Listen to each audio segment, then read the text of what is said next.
Federal Drive is presented by GEHA, Government Employees Health Association, proudly providing health and dental benefits to federal employees and their families. Visit GEHA.com. The Department of Homeland Security's year was marked by high-profile immigration enforcement operations and turbulence behind the scenes. DHS also received a historic influx of new funding under the Tax and Reconciliation Bill passed by Congress in July. But the department faces some big management challenges as it prepares for a consequential year ahead. Justin Doubleday joins me now for more on DHS's year in review. Justin, thanks for being here. Thanks for having me, Terry. All right. In 500 words or less, what were some of the biggest changes at DHS this year? 500 words. We'll see. Well, the change in administration was obviously the huge change for DHS. Border security and deportation operations have obviously been perhaps top priority of this administration. And Homeland Security Secretary Kristi Noem has been the face of those operations in many ways. And you've seen that trickle down to the management of the department. You look at staffing levels, DHS was one of the few federal agencies that actually increased its staff this year. Most other departments went the other way. But those increases are largely concentrated at places like Customs and Border Protection, Immigration and Customs Enforcement, and the Coast Guard. Other components, like the Cybersecurity and Infrastructure Security Agency, have seen relatively big staffing departures, and we can talk a little bit more about that later.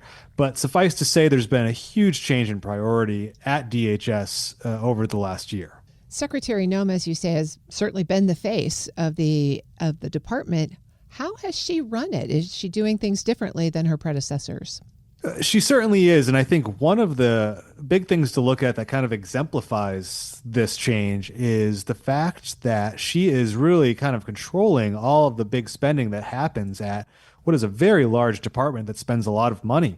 In June, Noem signed out a new policy that she must review and sign off on all contracts and awards over $100,000. Our colleague Jason Miller broke that story, actually, and he crunched the numbers at the time. In 2024, DHS had 11,597 awards over $100,000, just a significant amount of awards that would fall under that policy. We've heard from contractors that they've seen, expected awards delayed significantly. We've heard from federal employees that they've seen delays in their programs and, contractor support falling off for their programs. There's been a prioritization, clearly, in certain areas, in the wake of the Texas flooding over the summer. FEMA spending got out the door really quickly. DHS recently released a request for proposals for a counter-UAS contract that could be worth up to $1.5 billion. So there's definitely some priorities there. But one source familiar with how this process is working told me that, the backlog of DHS contracts has built up at certain points to roughly 5,000 awards that are waiting for Noem's approval. DHS's position on this is that Noem is, saving taxpayer money and making sure the department is appropriately spending that money. She actually appeared at a recent industry conference and said she has personally reviewed more than 9,000 contracts. She said that the DHS has, her review process has saved the department more than $13 billion. These are very difficult numbers to independently verify. That is a remarkable amount of contracts for a cabinet member at her level to review. She has an incredibly busy schedule and is often traveling. What is clear is that Noem and her team are committed to this process for the time being, and that's something that industry has had to adjust to. That's something we've been watching in a lot of different ways. You mentioned also the department is so big. It's a composite of a dozen or more separate agencies. Which of those components saw the biggest changes this year? Well, the Cybersecurity and Infrastructure Security Agency is one. CISO was kind of an early target of this administration and Secretary Noem. They have criticized the agency in the past for what they call censorship, and they're referring to CISA's disinformation activities surrounding the 2020 elections, surrounding the COVID-19 pandemic, some other issues. CISA had all but ceased those activities by last year because they had received some criticism, and the staff who worked on those issues amounted to less than 3 dozen employees. And CISA has shed far more staff this year. More than 1,000 employees have left the agency through voluntary programs and some terminations. That's roughly 1/3 of the staff that CISA had at the start of the year. Like many DHS components, CISA has also had a lot of uncertainty around its leadership. Many senior CISA executives were among those who departed the agency in late spring. And Sean Planke has been nominated to serve as CISA director. He's a widely respected cybersecurity leader, but his nomination is being held up in the Senate over various issues. One CISA employee who asked to remain anonymous, who remains at the agency, told me it's just been an extremely difficult year. Cyber defense remains a hot topic, in national discussions and international discussions. Where did the CISA mission go? Well, in the words of the administration and folks like Secretary Noem, they say that they've been more targeted and kind of sharpened CISA's mission, done away with things, not just kind of the disinformation efforts, but also some other divisions have been collapsed within CISA, things like bombing prevention and things like that. And they say they want CISA to be purely focused on cybersecurity and infrastructure security, the cybersecurity of federal networks, the cybersecurity of critical infrastructure networks. And that's really where they've been mostly focused. You've seen a lot of their products, though, the guidance and things like that, slow down. It picked back up this year when they got some new political leaders in. But you've seen a lot of the guidance that CISA normally churns out on a weekly basis really slow down for quite a while. And it's only recently picked back up. And employees tell me that they're still waiting on a lot of things to get out the door because there's just been all these changes. One of the other agencies at DHS that's gotten a lot of attention is the Federal Emergency Management Agency. What's the year been like at FEMA?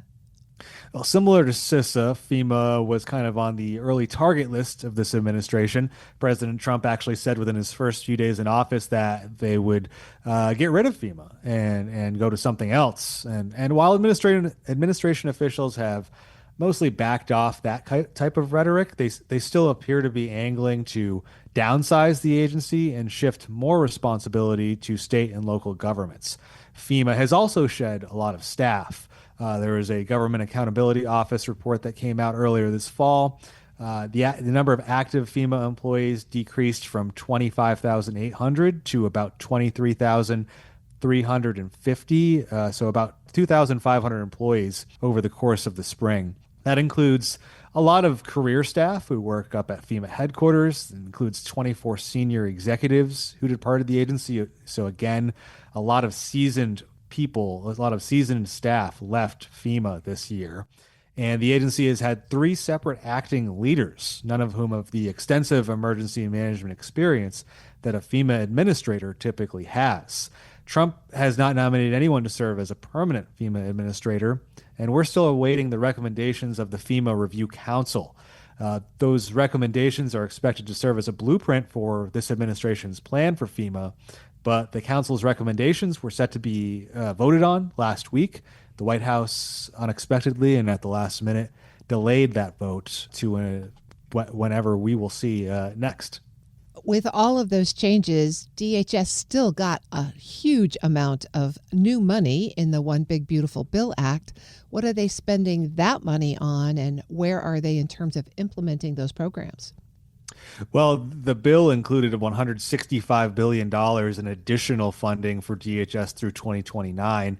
That is largely centered on ICE, CBP, and the Coast Guard. And it's aimed largely at immigration enforcement and border security. You have $45 billion for new immigration detention centers, $50 billion for the border wall and border security technologies.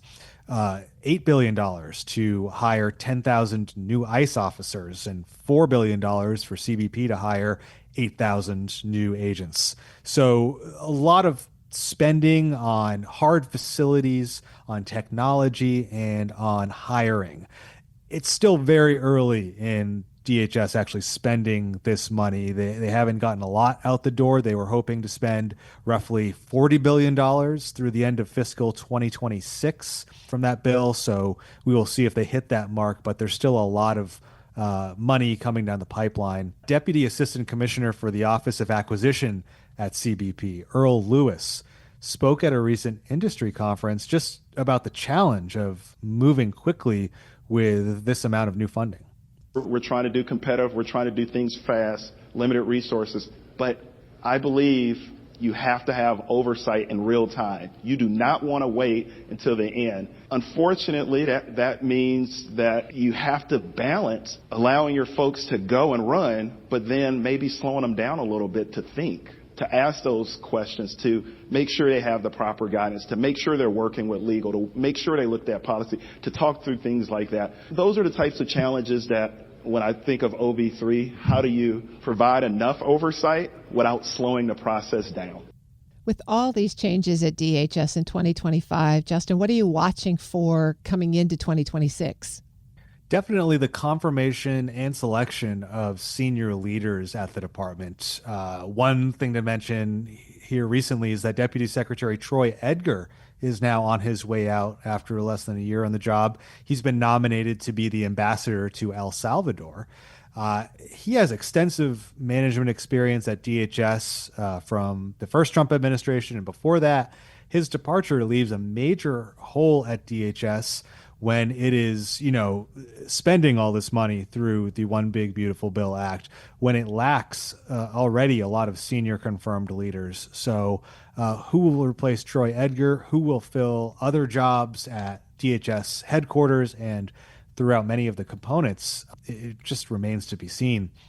Another big thing, the issuance of the FEMA Review Council's report. That was expected, as I mentioned earlier this month, and now we're not quite sure when that might happen, but that is going to lay out conceivably the administration's long-term vision for FEMA, and that's been an open question here.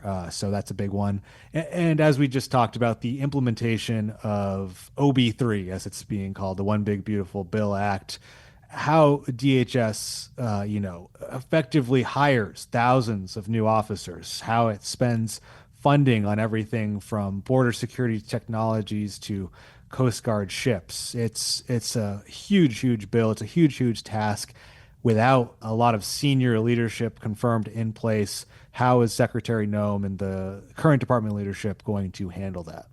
That's Federal News Network's Justin Doubleday. Justin, thanks so much for this deep dive. Thank you, Terry. You can find Justin's story at federalnewsnetwork.com.